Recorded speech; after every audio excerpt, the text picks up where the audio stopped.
Good morning, everybody. Welcome to this IronTree webinar where we'll be discussing cybersecurity.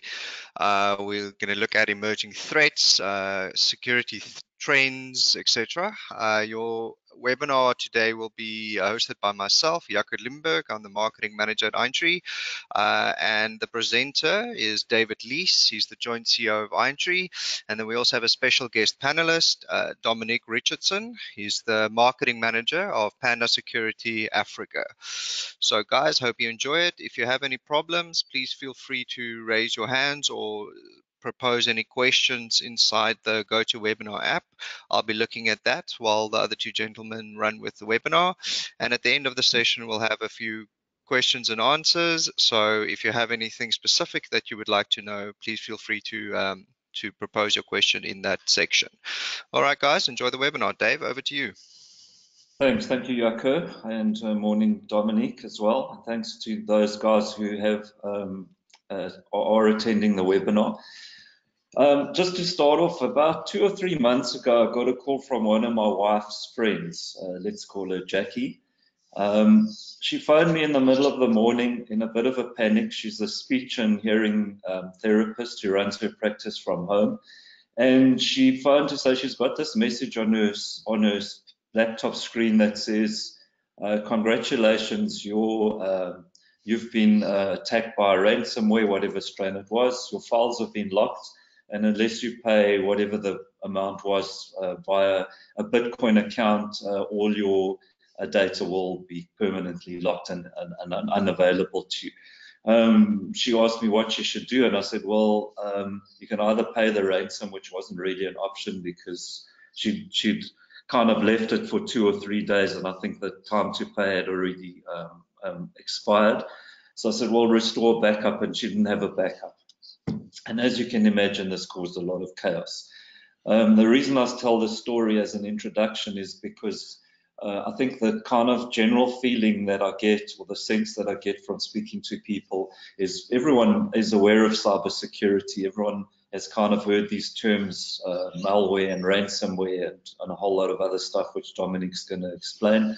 And people think, well, they either think it's not going to happen to me, or they think it can't happen to them, or they think it's only going to happen to big corporations.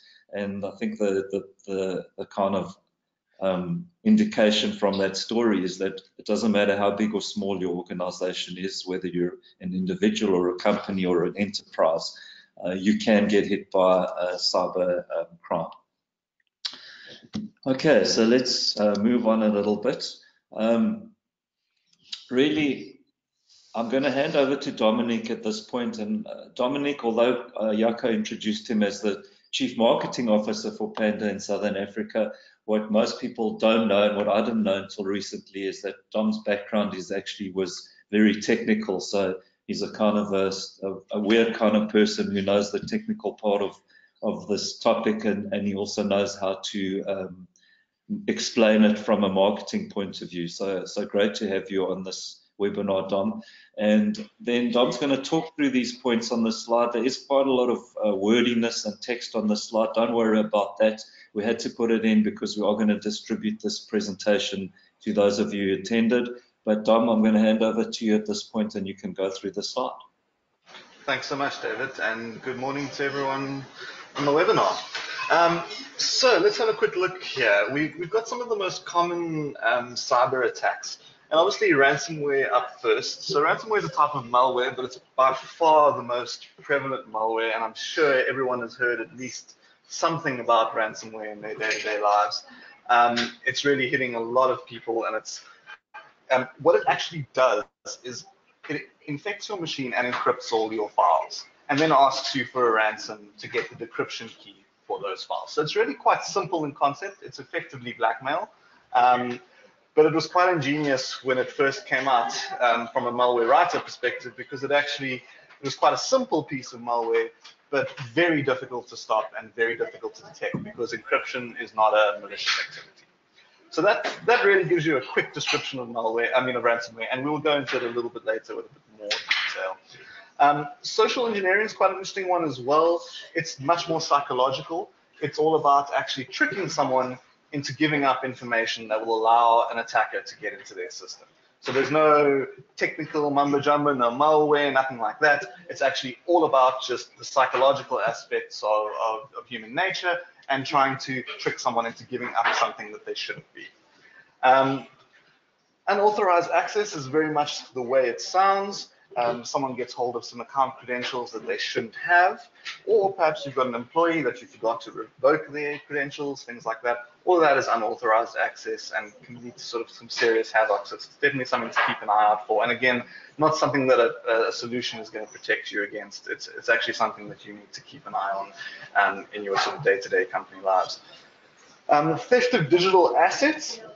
That can really happen as a result of any of the sort of bits and pieces we've just discussed. It's all about just taking something from your machine once they have access, or taking some kind of digital asset away from your company. And the last one we've included is quite an interesting one, hacktivism. So hacktivism, or even actual direct hacking attacks, hacktivism is a civil disobedience action. So it's really about doing something because you disagree with something in a more civil way. So it's not quite malicious. It's more just to make a point. And denial of service attacks, DOS attacks, I'm sure you've heard something about them in the news in the past as well. They are acts of hacktivism. Effectively, all they do is bombard a website with traffic so that the website falls down and no one can access it for a period of time while they are bombarding it. So quite an interesting new thing that's developed out of the sort of internet world is that we have this way of being an activist online. And that kind of covers some of the more general attacks. I think for now that's enough, David. Shall we move on?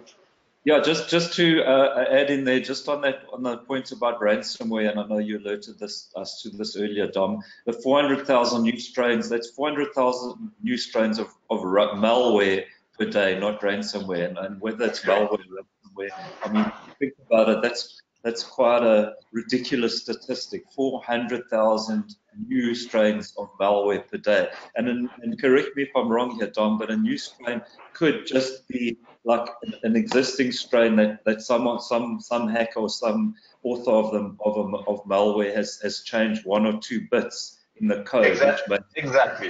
That's 100% correct. So what they call obfuscate the code, and it effectively creates a new strain in terms of detection.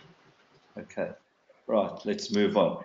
Okay, so I'm going to let you cover these points as well, Dom, but just to emphasize the second point there, which is really what I was trying to get to with my opening story, that malware is targeted at any size business or any individual. And the beauty of it, it's not like physical crime where someone has to actually plan, whether it's a bank robbery or home theft, they have to kind of case the joint and know what's going on and how to attack it and where to enter and how to get away.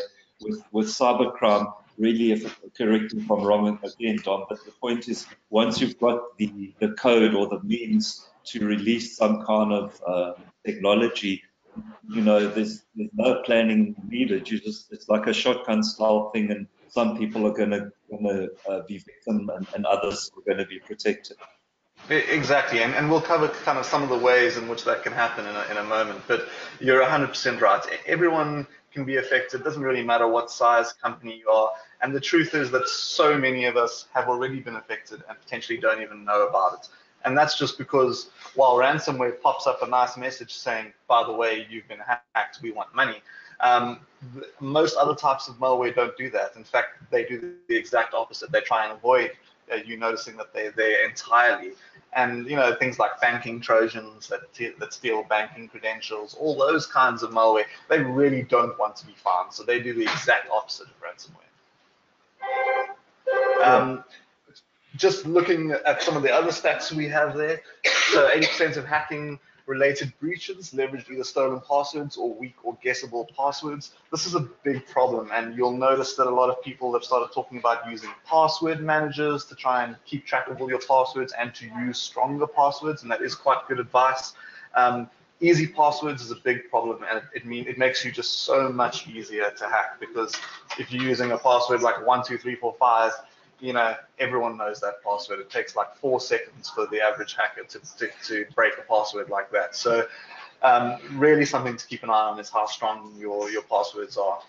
And then just to give you an idea of how big this problem is, you can see that last stat at the bottom there, 4.2 billion email account credentials and 85 million stolen PII records. That is only growing. So every time a massive website gets hacked or a massive service gets hacked, that number grows.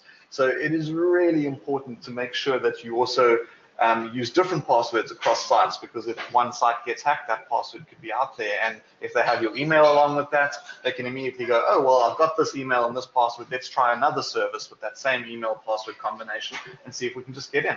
And so it gets easier and easier the more of that kind of information is stolen and is available out there. So definitely something to keep an eye on. Okay. Dom, can you just give us a bit of background? I mean, you've said there, the stuff of the stuff on the dark web, and I think that's quite an interesting topic as well, because people hear about the dark web, but no one really knows. Sure.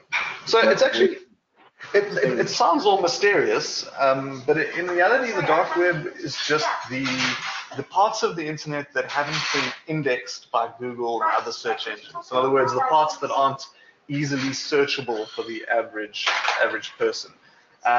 So the dark web is accessed by sort of applications like Tor, and I won't get into the sort of lower level detail of how they work, but effectively they try and hide and keep things as anonymous as possible. And obviously that's perfect for something like selling illicit information like this. You can access it if you're so inclined. It doesn't actually take much effort, but I do recommend against it. Obviously, there are a lot of reasonably unsavory types who tend to hang around there. And as you start to open the door to that, you're opening the door in the other direction as well. So yeah, just something to be aware of. And I think just to add to that, Dom, what happens on the dark web, in quotation marks, I guess, is that there are sites that you can, if you're a malicious person, you can go and buy somebody's malware code or ransomware code and then use it yourself or change it and exactly. So they call it malware. You don't have to be a person that knows how to code to be a malicious hacker. You can just go and buy someone else's code. Is that correct? 100% correct. So they actually have a name for it, just like they have for software as a service. They call it malware as a service. So it's effectively a little toolkit that you can buy and configure however you like and deploy. So it can really be that easy to run your own malware campaign, if you're so inclined. And that's really the problem. And that's why we see so much of it. Is it's become so easy for even someone who's not very technical to run campaigns like this, that we just that number that we quoted a moment ago, 400,000 new strains a day, that's just become the reality, and it's only growing. Okay, then the other point about that, Dom, is that once you buy or create your own version of malware, I think on the dark web there's also a facility where you can test that malware and see how many antivirus products will actually pick it up. Exactly. So the average, at least competent malicious hacker will never just create a piece of malware and deploy it. He'll actually test it and make sure that AVs aren't detecting it, because obviously there's very little point in him going through all the efforts if it's going to be stopped by all the antiviruses. So what they'll do is they'll test it over and over, and they'll obfuscate that code like we were talking about earlier to make it a slightly different strain, a slightly new strain, over and over until they've got one that's different enough that it's not going to be detected by any of the existing antivirus engines. Cool. Thanks, Dom. Sure. Okay, so then obviously, my issue with all of the stuff that's happening is you hear all of these technical terms and three-letter acronyms and fancy names, and how many people actually know what it all means? You read about phishing and malvertising and all these things on the slide you're seeing, and it doesn't, unless you really know what it is, it's kind of water off a duck's back almost. So I think Dom's going to just give us a bit of an understanding of what all these terms mean. Sure. So let's start at the top there. Phishing. It's a fun term. It's one of my favorites, actually, in terms of terms that come up for different types of attacks. So phishing is really about sending someone, generally it's an email, although phishing can be done in other ways, but generally speaking, they'll send you an email and they'll try and make the email look as much like another service as possible. So a good example is they'll send you an email that comes from your bank, and it looks just like the emails you get from your bank, and they'll say, oh, you know, we've got a new security policy, won't you please update your details by clicking here? So it sounds quite legitimate, sounds normal, but what they're really doing is sending you to a website that, again, looks much like your bank's website, asking you to sign in. But instead of signing into your bank, you're signing into this malicious actor's website and giving them your banking credentials. So that's the kind of most standard version of phishing, but it's used in many other sort of ways. They have phishing attacks that are around, like parcel delivery is a very common one. Phishing attacks around free stuff, very, very common. So anything that they can do to make it look like it's something that you already know, but trick you into giving up some information about yourself. And that's what a phishing attack is. You'll hear other terms like whaling and a few other sort of similar sounding attacks. Whaling is just when they go after specifically, for instance, a CEO of a company to try and get them to give up credentials. And you even get ones where they'll pretend to be a CEO and go after like the billing department of a company. So very interesting, different variations of this kind of attack, but all partly social engineering and partly an actual sort of attack setup. So quite an interesting one, definitely one to look out for. Everyone is going to get a phishing email at some point in their life, I can guarantee it. So next one we have there is malvertising. So malvertising and the one below it, watering holes, are very, very similar. What they try and do is they try and inject malware into the online advertising networks that run. So you'll notice when you go to a web page, there'll be banner ads and things, and often it'll say, you know, ads via Google Ads or ads via some other network. And those are the ad networks that actually serve up the advertising. So there's nothing wrong with them, generally speaking, but what happens is some of the more poorly defended ones, or some of the ones that just aren't noticing a new piece of malware that's been injected into the advert, can then start serving up malware to customers on the websites that the ads are coming up. And that's quite a dangerous one, because there's very little that you as the end user can do to stop those. It's really an attack that's happening completely outside of your control. And all that you can really do to defend yourself is ensure that you avoid clicking on ads for a start. Some of them, though, will infect you regardless of whether you clicked on it. So then the best thing to do is to have a very good antivirus or anti-malware protection on your machine.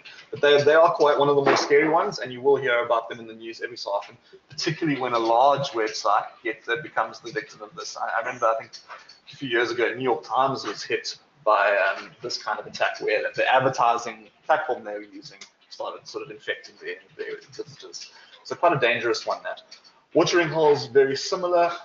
They just try and sort of attract people to those sites. And then web attacks. So these are quite interesting, and these are happening more and more. So what you can do is you can scan the internet for what they call open ports, or effectively vulnerabilities that you can get through. And that's happening a lot, and we'll talk about it a little bit more when we talk about IoT in a moment. But really, it's about scanning the internet for any kinds of vulnerabilities you can find, and then seeing what you can get into by going through those vulnerabilities. And once you've gotten in somewhere, you've got a foothold, and then you can start doing some nastier things or moving laterally wherever you've actually landed up. So we will talk about that a little bit more, and it'll make a bit more sense when we start talking about IoT just now.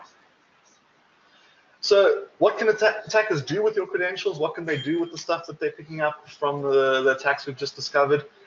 You can see some examples there on the right, such as sending spam from compromised email addresses, or installing malware from compromised systems, or just stealing data altogether from that system that they've compromised. Even down to identity theft, if they've gotten access to kind of lower level identity-based information on your system.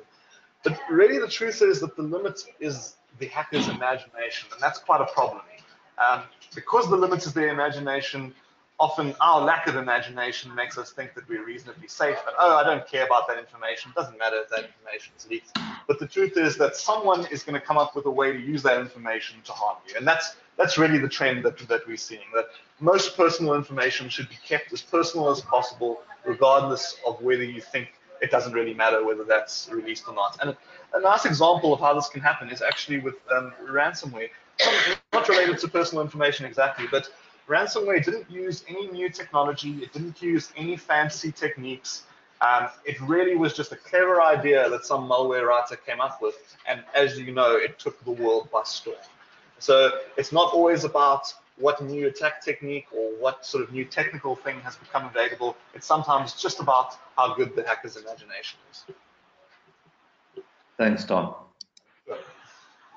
Okay, so this slide, just I'm not going to talk too much about it, but just some examples of cybercrime in South Africa. I think it's important to realize that this is not something that happens to just international companies somewhere else in the world. These are local ransomware incidents, and with different results. Either the Liberty Holding email hack, the stock fell, so that obviously affects all stakeholders. The second one, the Equifax, people lost their jobs. And I mean, we'll send this presentation out to you, and I'm sure if you just Google, I mean, this is happening on a daily basis. Okay, so in terms of new threats that are going to be emerging, and once again, I'm going to hand over to Dom to talk about this, and I might interject in a couple of points, but go for it, Dom. Sure. So we got a nice big one at the top there, vulnerabilities, and I've mentioned it a little bit a moment ago. But really, vulnerability is such a big problem these days because we have a lot of software in our machines, a lot of updates happening, a lot of new software coming out and being updated all the time. And a vulnerability is really just a mistake, not even necessarily a mistake that causes any problems in the actual program, but a mistake that allows someone to subvert that program and gain access to your system through that hole in the program. So vulnerabilities never used to get very much attention. The truth is, it takes a lot of effort to find vulnerabilities. You've got to find this problem in the program and then figure out how to exploit that problem. But because this industry, the malware industry generally, has been growing massively, and because everyone's more and more online, it has become a problem. People have started identifying vulnerabilities very quickly and then moving on them and creating malware to access those vulnerabilities and hit people.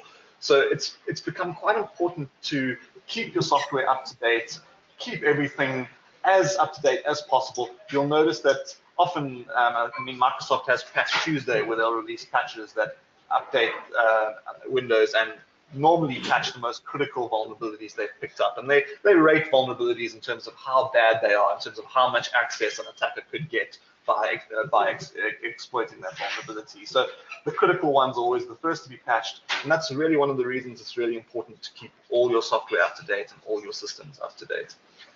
And that links right on to IoT, which is the Internet of Things. It's a very nebulous term. You'll hear it everywhere. It doesn't really mean too much other than that they are talking about devices other than your cell phone, other than your PC or Mac.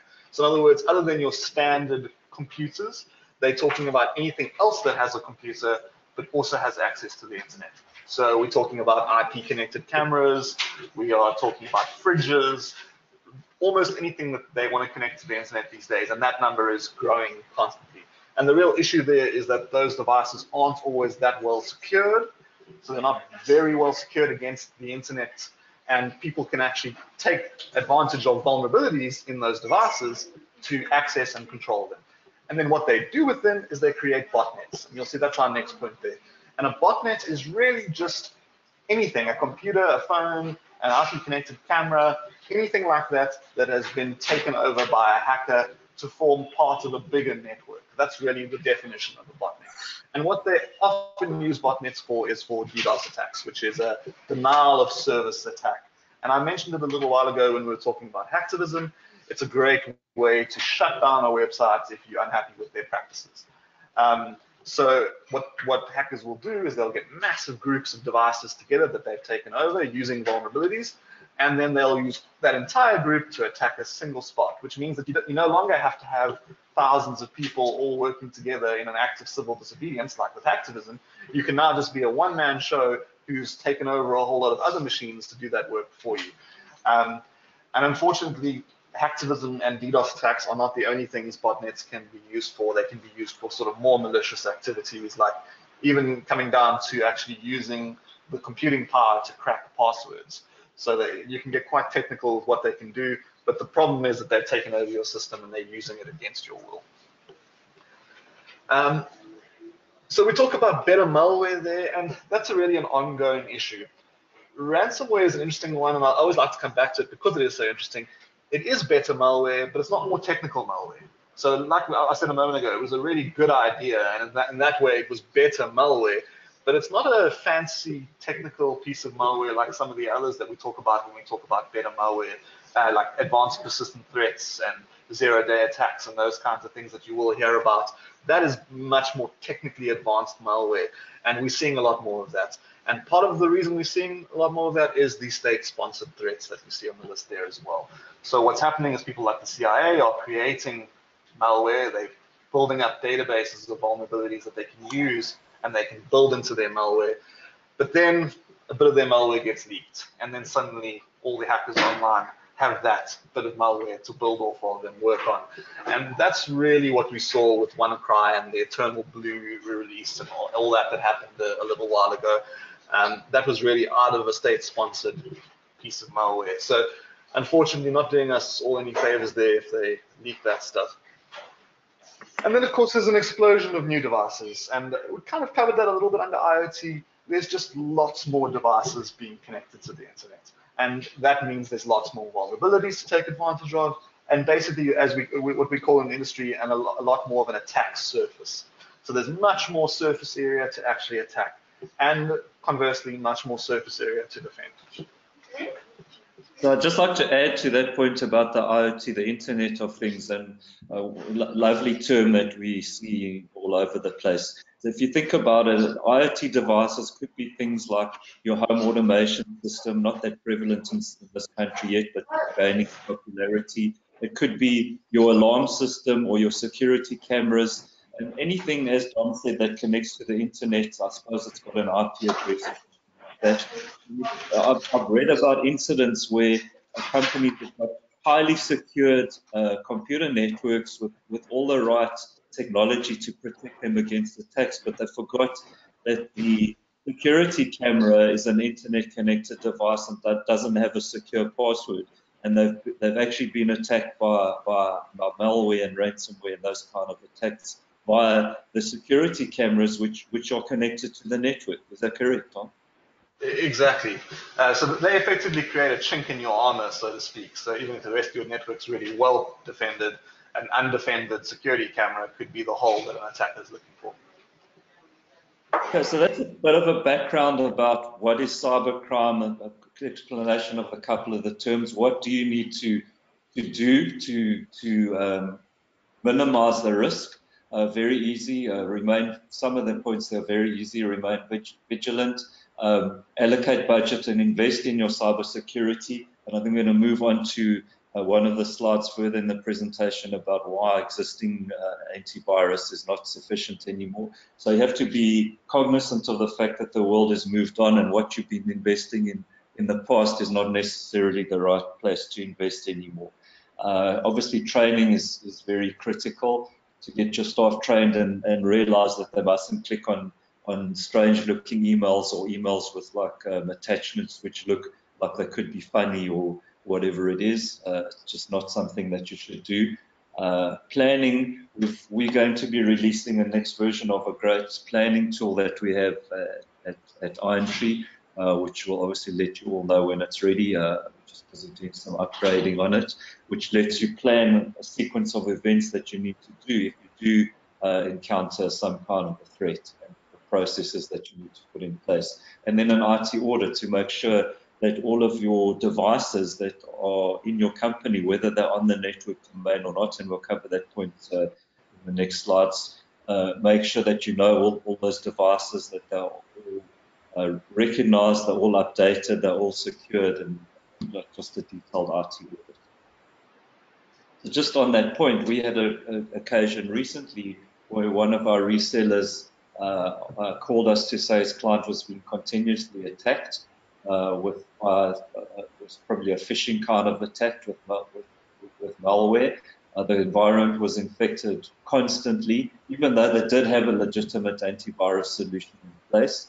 And when we met with the client, with the reseller at the client's offices, we discovered he had more than 50 devices. And some of those devices weren't always on the network. So you've got roving salespeople, you've got directors, sometimes got directors who've got devices at home that use some of the functionality on the corporate network, even though they're not connected, whether it's whatever connectivity it is, but it's not on the actual domain, it's not connected to the server.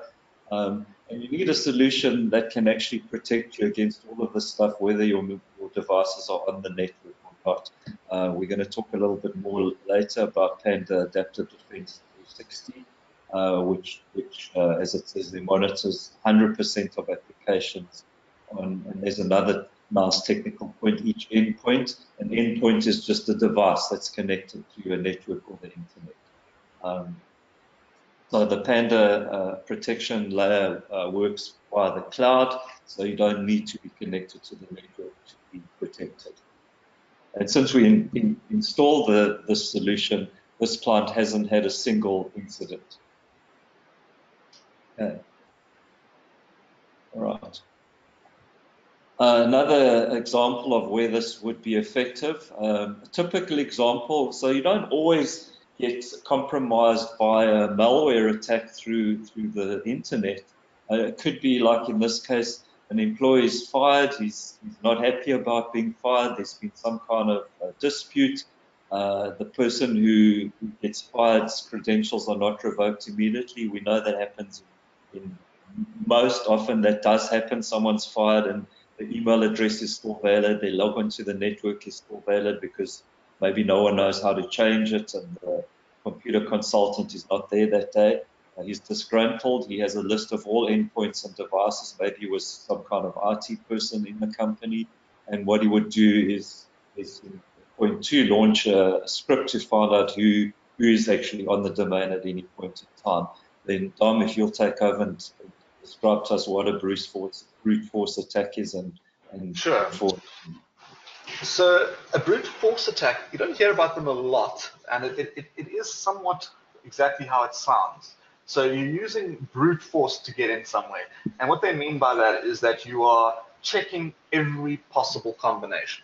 So you're not guessing or anything like that. You're just saying, okay, this thing has a password. The password is 7 letters long. Let's run through every 7-letter combination in the dictionary and every 7-letter possible combination after that. So in other words, they're just saying we're going to try everything until we get in. And normally that doesn't work because most online websites and things like that won't allow you to just continuously try until you get in, for obvious reasons, I mean, for obvious security reasons. But when you're on your own network or inside the network, those systems don't have those kinds of protections, and then you can just keep trying over and over again to get in. And that's exactly what this guy has done. So he's effectively just deployed a brute force attack. It's normally a little application that just cycles through as many password combinations as he needs to get in there. And given enough time, a brute force attack will always work. It really just comes down to how strong the password was, and that then dictates how many, sometimes decades, it'll take for a brute force attack to work. But when it's a smallish password, internal network, shouldn't take very long at all. These days, very fast computers and even graphics cards can be used to get in there. So you can get in pretty quick. So he gets in there quite quickly, and now he has access to several endpoints. Then he actually compiled himself a piece of ransomware, just like we were discussing earlier. You can get ransomware as a kit. You just sort of compile your own version, which is then a new version of ransomware that you've just created. And he uses some admin tools which are completely legitimate. You can see there PS exec. It's just an administrative tool that's used internally, and launches that ransomware across his network, as well as removing existing backups, so that when the ransomware actually executes, there'll be no way to restore the backups. And that's really quite easy once you've got that internal access.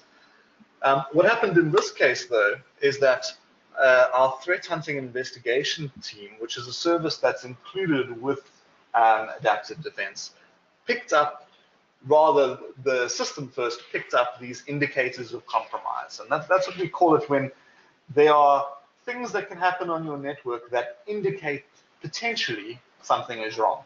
So in other words, unusual selections of actions, or selections of actions that are associated with malware generally. So immediately that sort of pops up a red flag and says, hey, there's potentially something going on here. Let's stop it and maybe take a look at what's happening. And then the threat hunting team investigated and found all the information I've just given. That they found how the attack was deployed, where it was deployed from, and how he got in. So effectively, they managed to trace it directly back to this employee.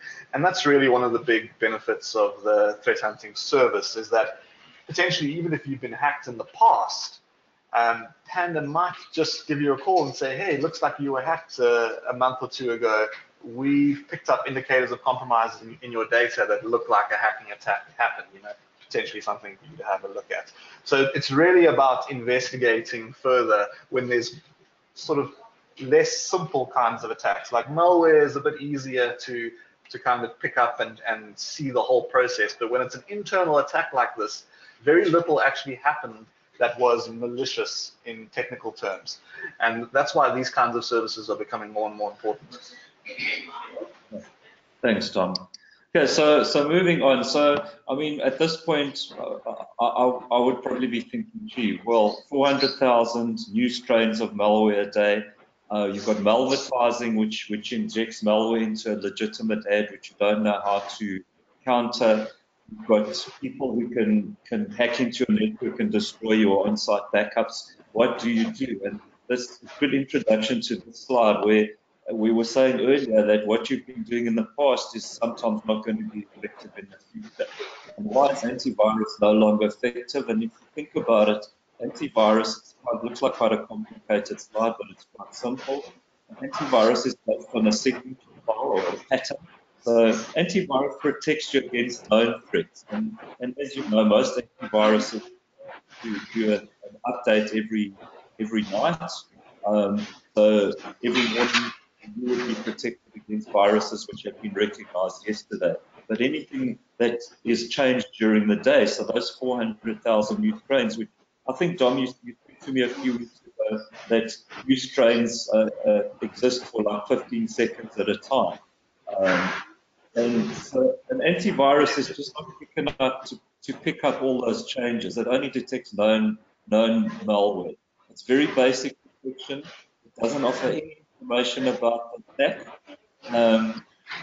and doesn't monitor process activity. Dom, once again, to go back to a term that Dom mentioned, and Dom, there seems to be a bit of background noise in what's going on there. Zero-day attacks is a term that Dominique mentioned earlier. And what a zero-day attack is exactly what I said earlier. It's where there's a gap between the malware being released into the wild and the antivirus vendors picking up what that threat is. And in that gap, you can be compromised. So the new way of doing things is adaptive defense. And Dom is going to explain what that does and how it's different to antivirus. Sure. So the big difference is that we've started to look at more. Antiviruses used to look specifically at the signature of that piece of malware, how it looks, and say, okay, we know this malware, this is added to our signature database. But as David just said, the lifespan of malware, even the total lifespan, has dropped to like just under a minute. So generally speaking, malware doesn't sit around very long, at least not that exact strain of that malware. So it's become much more difficult to look at things that way, to say, oh, we know this, we'll stop this. So the new generation of technologies, and what's really enabled this is that you see at the top there, big data and machine learning. The massive amount of data and the machine learning on top of that has allowed us to kind of get a lot more proactive with how we defend networks. And it's really allowed us to protect known and unknown malware, as well as the nastier, advanced, persistent threats and fileless attacks and all the more sort of technical and more complicated pieces of malware. And it does this by effectively monitoring 100% of running processes on the machine. So everything that's running, it looks at. And instead of going, is this a piece of malware? Should I stop it? It actually asks, is this a piece of goodware? Is this something that should be allowed to run? Do I know this thing as being a legitimate application? And it does it that way around. And that's quite a revolutionary concept in terms of that all being automated. So there's no interaction from the user side. This is all happening with the software. It decides, this is a piece of goodware. I know this piece of goodware, it's allowed to run. this, I don't know what this is, I've never heard of it, I'm going to stop it straight away. And that's really the basics of how this has come about and how it's able to provide such a superior sort of protection. It's really by flipping that whole thing on its head. Instead of looking for malware, we now make sure we know about all the goodware and block everything else. And that has some knock-on effects. And if you look at some of the sort of points at the bottom there, 5 and 6, is that it allows us massive amounts of detailed forensic information about what's happening on machines. Because we're monitoring every single running process, we also know exactly what every running process is doing, everything about it, in fact. And that's allowed sort of some more interesting things, like being able to trace hacks and attacks. So if someone actually hacks you and gets into your network, you can see what happened there, because you can actually see all that detailed forensic information of what happened. And just something I want to point out, the antivirus is no longer effective. It isn't effective on its own, but and I always like to use this analogy of car safety. So, when we started out with cars, we had seat belts, and that was our sort of one of our safety features, and it was great. And then we decided actually we need something more like airbags, and we brought airbags in, but we didn't throw out seat belts. And it's the exact same kind of thing with cybersecurity. You're not going to throw out your traditional AV entirely. You really need that as well as the new technologies to work together to secure you properly. And Adaptive Defense 360 includes both parts of that. So in other words, it's the whole story. It's the full picture. Thanks, Tom. There's a lot more to adaptive defense, and I think we don't have time in this webinar to cover exactly how it works, because there's a cloud-based element and there's a whole lot of stuff, intelligent databases. But if you need to know more, then drop us an email or contact us from our website, and someone will contact you to tell you more about what adaptive defense does and how it works. This slide, pretty self-explanatory, as Dom said. Use a reputable antivirus. It's still valid. You still need to have that. Anti-spam and content filtering, the EDR, endpoint detection and response technology, stay up to date. Patch management, very vital. And make sure your backups are off-site. So in the example with the disgruntled employee, you wouldn't be able to destroy your off-site backups. We're not going to talk too much around this slide. Dom, is there anything you want to add to that? No, I think that's perfect, David. Those are great points, all good advice. If you follow sort of that advice, you're very well protected. Cool, thanks, Tom. Okay, so when you look at the heading of this slide, you're probably thinking, well, it's how much is it going to cost you to implement the proper security? But as Dom said, with adaptive defense turns the premise on its side and says, look for the goodware. This slide is about not how much would it cost you to have proper technology that protects you effectively, how much would it cost you if you don't? And if you think about the costs associated, if your bank accounts were compromised, if you were, I mean, that we don't need to even go further than that, if you're unable to transact. So never mind if you weren't able to invoice, if your systems were hacked or locked out or compromised, that you didn't know how much was owed to you and you didn't know what was on order from your suppliers, it would really kill your business. If your payroll data was deleted or encrypted and you couldn't pay your staff on Friday afternoon or at the end of the month. So all of these things, research and development, contracts would leak to your competitors, your email. I mean, most people are looking at VoIP telephone systems now, which are yet more Internet of Things, IoT devices.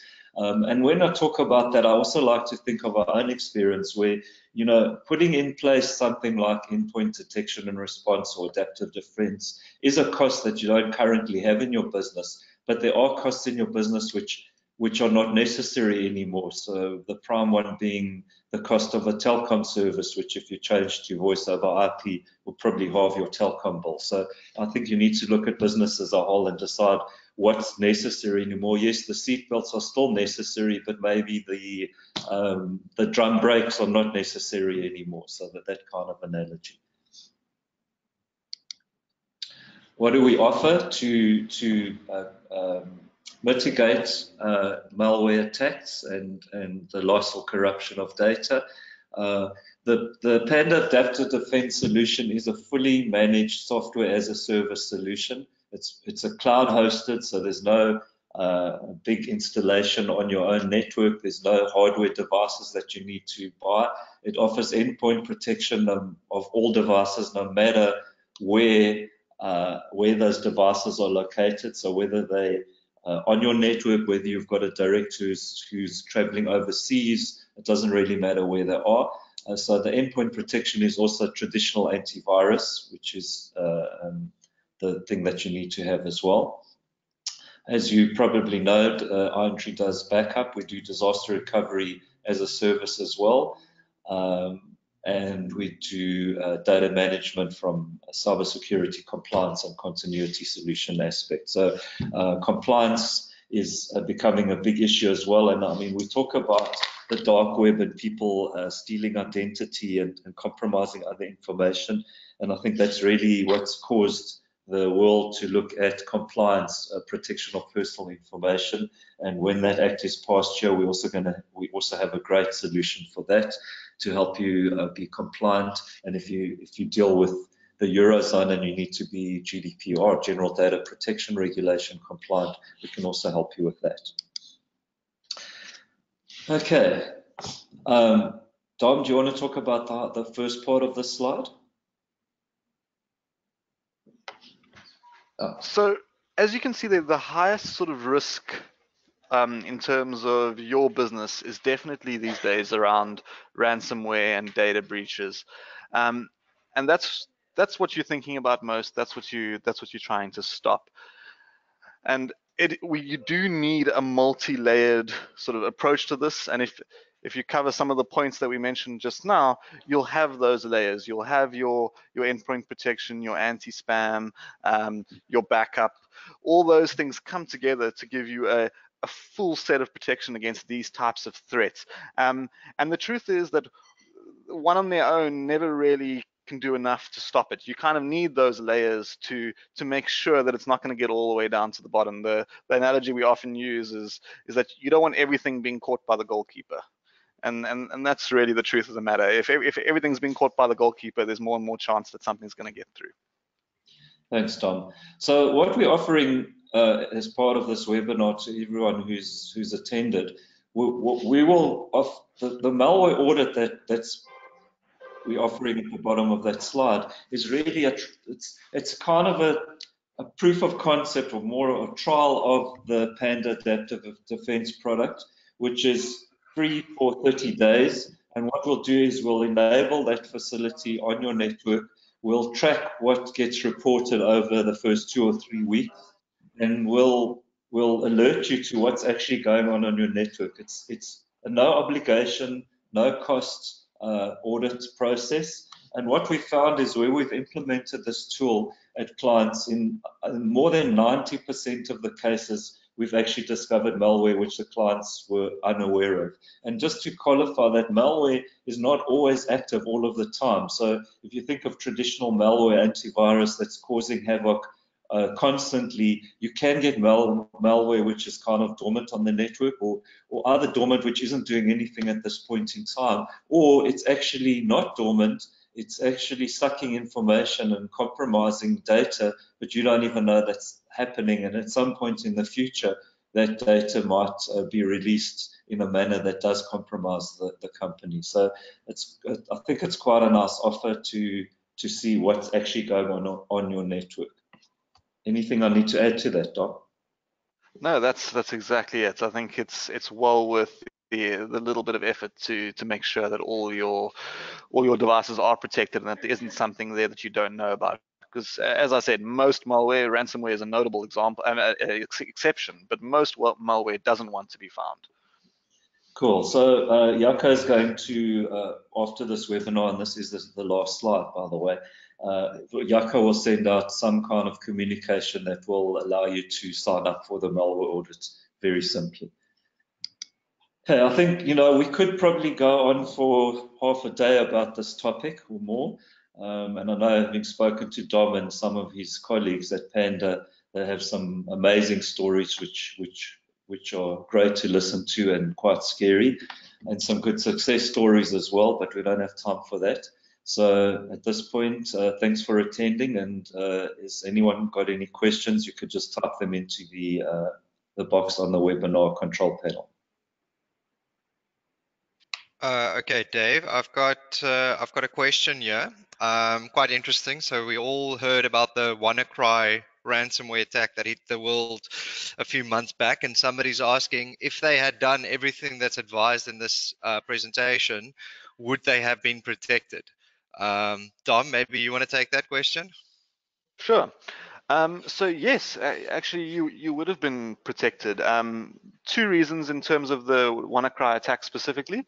WannaCry took advantage of a Windows vulnerability that had already been patched by Microsoft. So if your patching and all that kind of thing was 100% up to date, you wouldn't have been affected at all.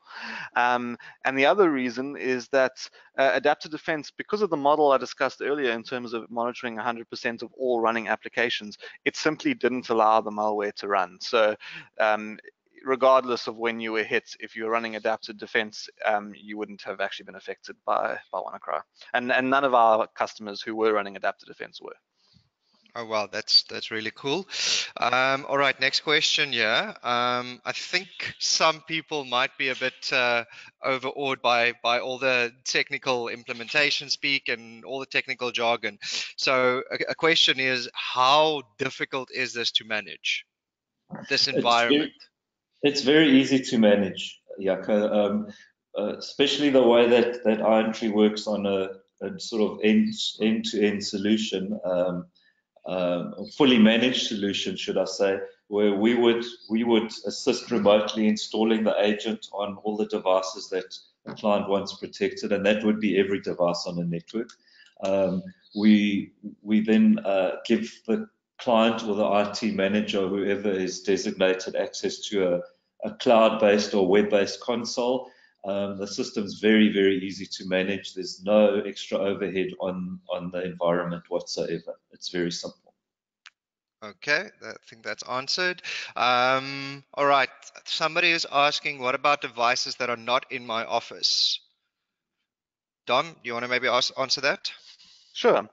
So because the solution is a cloud-based solution, it's not dependent at all on the location of the devices. So your devices can be all around the world, absolutely anywhere. As long as they're connected to the internet, they are connected to the solution. And even when they're not connected to the internet, they do retain some protection on the agent on the machine as well. Okay, Tom, cool. can I just add in there? Can you just confirm the Adaptive Defense solution, does that include the kind of web filtering component as well? Yes, so Adaptive Defense 360 includes your kind of standard endpoint, your standard traditional antivirus, the EDR, the more advanced sort of solution, as well as your web filtering and the threat hunting and investigation service. So you're getting quite a lot in that whole package. So when we talk specifically about web filtering, I always think that's a great tool because it's actually a productivity tool, because we all know in most corporate environments, a lot of the time people are on social media, they on YouTube and potentially other more damaging sites. So the facility exists in this solution to filter out categories of websites or specific sites which you don't want to be accessed from your corporate network, and to even further to allow access to certain websites at certain times of the day, so you can really lock down what is available and what's not available, and protect your company network in that way. Yes, and that will work outside the network as well because it's cloud-based, which is quite nice too. Yeah. All right, thanks guys. Okay, we have time for 2 more questions. Question here, can this work on my servers? Dom, do you want to maybe answer that?